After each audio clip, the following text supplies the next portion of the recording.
Salmon గారు ఇప్పుడు ఈ మ్యూచువల్ ఫండ్స్లో ఈ స్కీమ్స్ని ఏ విధంగా సెలెక్ట్ చేసుకోవాలి, ఎన్ని స్కీమ్స్లో మనం ఇన్వెస్ట్మెంట్ పెట్టాలంటారు అసలు? విష్ణు గారు మంచి క్వశ్చన్ అడిగారు. విష్ణు గారు మనం పోర్ట్ఫోలియో అంటే మనం పెట్టే డబ్బు స్కీమ్స్ పోర్ట్ఫోలియో కానీ అసెట్ అలికేషన్ ఏ విధంగా ఉండాలంటే విష్ణు గారు జనరల్గా ఒక 10,000 అంటే ఇది నా వ్యక్తిగత అభిప్రాయం విష్ణు గారు. ఇది ఇన్వెస్టర్ యొక్క రిస్క్ తీసుకునే కెపాసిటీని బట్టి మార్చుకోవచ్చు. కానీ నా వ్యక్తిగత అభిప్రాయం నేను చెప్తున్నాను విష్ణు గారు. ఇప్పుడు నా దగ్గర 10,000 మంత్లీ పెట్టదలుచుకున్నాను విష్ణు ఎస్ఐపి ద్వారా. అప్పుడు నేను ఏం చేసేయాలంటే లార్జ్ క్యాప్లో పెట్టాలి, మిడ్ క్యాప్లో పెట్టాలి, స్మాల్లో పెట్టాలి, ఫ్లెక్సీలో కూడా పెట్టాలి. లార్జ్ క్యాప్ ఒక్కొక్క సమయంలో కొన్ని స్టాక్స్ ర్యాలీ చేస్తాయి విష్ణు గారు మార్కెట్ ఒక్కోసారి లార్జ్ స్టాక్స్ ర్యాలీ చేస్తాయి. అందుకని నా డబ్బు లార్జ్ క్యాప్లో ఉండాలి. ఒక్కొక్కసారి మిడ్ స్టాక్స్ ర్యాలీ చేస్తాయి, మిడ్లో ఉండాలి. ఒక్కొక్కసారి స్మాల్. అయితే నా వ్యక్తిగత అభిప్రాయం ఏంటంటే విష్ణు గారు లార్జ్లో ఒక 20% అంటే 10,000 పెడితే ఒక 2,000 లేదా ఒక 3,000 లార్జ్. తర్వాత ఫ్లెక్సీలో ఒక 30% అంటే 10,000 సిప్లో ఒక 3,000 రూపాయలు ఫ్లెక్సీ అంటే ఏంటి, పేరులోనే ఉంది ఫ్లెక్సిబుల్. అంటే ఫండ్ మేనేజర్కి ఒక ఫ్లెక్సిబిలిటీ ఉంటుంది. లార్జ్లో పెట్టాలా, మిడ్లో పెట్టాలా, స్మాల్లో పెట్టాలా అనేది అతని యొక్క విచక్షణ మీద ఆధారపడి ఉంటుంది. ఫ్లెక్సీలో ఏంటంటే ర్యాలీని బట్టి అతను వ్యూహం మారుస్తూ ఉంటాడు. తర్వాత మిడ్లో ఒక 3,000 అంటే 30%, లార్జ్ 20%, ఫ్లెక్సీ 30%, మిడ్లో 30 అంటే దగ్గర 80% అయింది. ఒక 3,000 మిడ్. 101 to 250 కంపెనీస్ యొక్క ప్రయోజనాలు ఇక్కడ వస్తాయి. అందులో 30 to 40 బెస్ట్ స్టాక్స్ చూజ్ చేసుకొని పెడతారు. ఒక 20 to 25% స్మాల్లో కూడా పెట్టాలి. అంటే ఇన్వెస్టర్ నాకు ఫుల్ రిస్క్ తీసుకుంటా, అగ్రెసివ్గా ఉంటా, నేను అర్థం చేసుకుంటాను, స్మాల్లోనే పెట్టుకుంటా అంటే అతని ఇష్టం. అంటే పోర్ట్ఫోలియో డైవర్సిఫికేషన్ జనరల్గా ఈ విధంగా ఉండాలి విష్ణు గారు. Large, flexi, mid and small. ఓకేనా విష్ణు గారు? అయితే ఎప్పుడు కూడా విష్ణు గారు నెగిటివ్ మార్కెట్స్ టైంలో మనము ఇన్వెస్ట్ చేయటం ఆపకూడదు. అంటే మార్కెట్ ఏదో డౌన్ అయిపోతుంది, ఏదో న్యూస్ వచ్చిందని ఆ టైంలో ఎగ్జిట్ అయి బయటకు రావడం అనేది కరెక్ట్. అసలు ఆ తప్పు చేయకూడదు. ఎందుకంటే ఆ టైంలో మనకి ఎక్కువ యూనిట్స్ వస్తాయి, యూనిట్స్ ఎక్కువ అలకేట్ అవుతాయి, షేర్స్ తక్కువ రేటుకి వస్తాయి, స్టాక్స్. ఎగ్జాక్ట్లీ. ఒక్కసారి మీ అకౌంట్లోకి వచ్చిన యూనిట్ స్టేబుల్గా ఉంటాయి, లేదంటే యాడ్ అయినప్పుడు పెరుగుతుంటాయి, తగ్గవు, మళ్ళీ వెనక్కి పోవు. ఎన్ఏవి మాత్రమే ఫ్లక్చుయేట్ అవుతూ ఉంటుంది. యూనిట్స్ ఎప్పుడు స్టేబుల్గా ఉంటాయి, ఎక్సెప్ట్ ఒక కండిషన్ ఎస్డబ్ల్యూపీలో తప్ప మీరు అమ్మినప్పుడు తప్ప యూనిట్స్ మీ దగ్గర 10 యూనిట్స్ వచ్చినాయంటే 20 ఏళ్ళు ఉంటే కూడా 10 అలాగే ఉంటాయి. ఎన్ఏవి మారుతూ ఉంటుంది. కాబట్టి నెగిటివ్ మార్కెట్స్లో అస్సలు మీరు ఇన్వెస్ట్మెంట్ ఆపొద్దు, ఎన్ఏవి వేరీ అవుతూ ఉంటుంది. ఇంకోటి ఏంటంటే విష్ణు గారు, మ్యూచువల్ ఫండ్స్లో ఎక్స్పెన్స్ రేషియో తప్ప ఒక్క పైసా కూడా ఎక్స్ట్రా తీసుకోరు. అస్సలు భయపడద్దు. మీరు చాలా తీసుకుంటారు ఏంటంటే అస్సలు భయపడద్దు. చాలా తక్కువ ఉంటుంది ఎక్స్పెన్స్ రేషియో. మీకు మ్యూచువల్ ఫండ్స్లో ఇంకా వేరే ఏ విధమైన హిడెన్ ఛార్జెస్ ఉండవు. కేవలం ట్యాక్స్ ఉంటుంది, క్యాపిటల్ గెయిన్ మీద ట్యాక్స్ ఉంటుంది. ఓకేనా విష్ణు గారు? రెండోది ఏముంటుందంటే మీరు 1 year లోపు ఎగ్జిట్ అయితే, రిడీమ్షన్ చేస్తే 1 year లోపు ఎగ్జిట్ లోడ్ ఉంటుంది. ఇంకా వేరే ఏ హిడెన్ ఛార్జెస్ అన్నీ ట్రాన్స్పరెంట్గా ఉంటుంది. లాస్ వచ్చినా లాభం వచ్చినా మొత్తం మీకే. లాంగ్ టర్మ్ ఉంటే 10 years అబోవ్ ఉంటే మనకి మ్యూచువల్ ఫండ్స్లో 12%, 15, 18, 20 కూడా వస్తున్నాయి. ఈవెన్ 12% లెక్కేసుకుంటే కూడా విష్ణు గారు మనకి బ్యాంకులో ఇన్ఫ్లేషన్ 6% కూడా రావట్లేదు. సో మీకు వెల్త్ క్రియేట్ చేసుకుంటారు. ఇన్ఫ్లేషన్ బీట్ చేసే రిటర్న్స్ అనమాట. ఇన్ఫ్లేషన్ బీట్ చేసే రిటర్న్స్ ఉంటాయి విష్ణు గారు.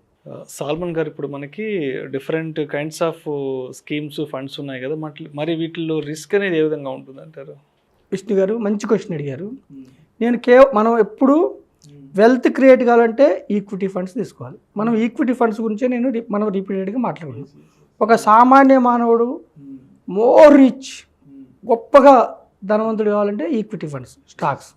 ఈక్విటీ ఫండ్స్లో ఫస్ట్ రిస్క్ భరించలేని వాళ్ళు, కొద్దిగా రిస్క్ ఏంటంటే విష్ణు గారు, ఫస్ట్ హైబ్రిడ్ ఫండ్స్. అవును. హైబ్రిడ్ ఫండ్స్లో స్టార్ట్ చేసుకోవాలి. అందులో 65% ఈక్విటీలో ఉంటుంది, 35% డెట్లో ఉంటాయి. డెట్లో 35% ఉంటుంది కాబట్టి అవి ఎవరైతే 3 years ఉంటారో వాళ్ళకి నెగిటివ్ రిటర్న్స్ రావు కాబట్టి డెట్లో మీకు రిస్క్ తక్కువ ఉంటుంది. దానికంటే హైబ్రిడ్ ఫండ్స్లో లెస్ రిస్క్ ఉంటుంది. దానికంటే కొంచెం ఎక్కువ రిస్క్ లార్జ్ క్యాప్ ఫండ్స్లో ఉంటుంది.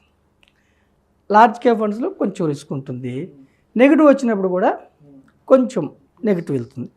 దానికంటే ఎక్కువ మీకు ఫ్లెక్సీ క్యాప్ ఫండ్స్లో కొంచెం మోర్ రిస్క్, కొంచెం ఎక్కువ వచ్చినప్పుడు రిటర్న్స్ ఎక్కువ వస్తాయి, డౌన్ అయినప్పుడు కొంచెం ఎక్కువ డౌన్ అవుతాయి. దానికంటే ఎక్కువ రిస్క్ మిడ్ క్యాప్లో ఉంటాయి. మిడ్ క్యాప్లో ఇంకా ఎక్కువ రిస్క్ ఉంటుంది, ఎక్కువ రిటర్న్స్ వస్తాయి. దానికంటే ఎక్కువ రిస్క్ స్మాల్ క్యాప్. స్మాల్ క్యాప్లో హై రిస్క్ ఉంటుంది, హై రిటర్న్స్ ఉంటాయి. అంటే ఇన్వెస్టర్ యొక్క రిస్క్ని భరించే సామర్థ్యాన్ని బట్టి మనం చూస్ చేసుకోవాలి. వీటికంటే ఎక్కువ రిస్క్, ఎక్కువ రిటర్న్స్ సెక్టార్ ఫండ్స్లో వస్తాయి. సెక్టార్ ఫండ్స్ అంటే ఏంటి? ప్యూర్గా ఆ సెక్టార్లోనే పెడతారు.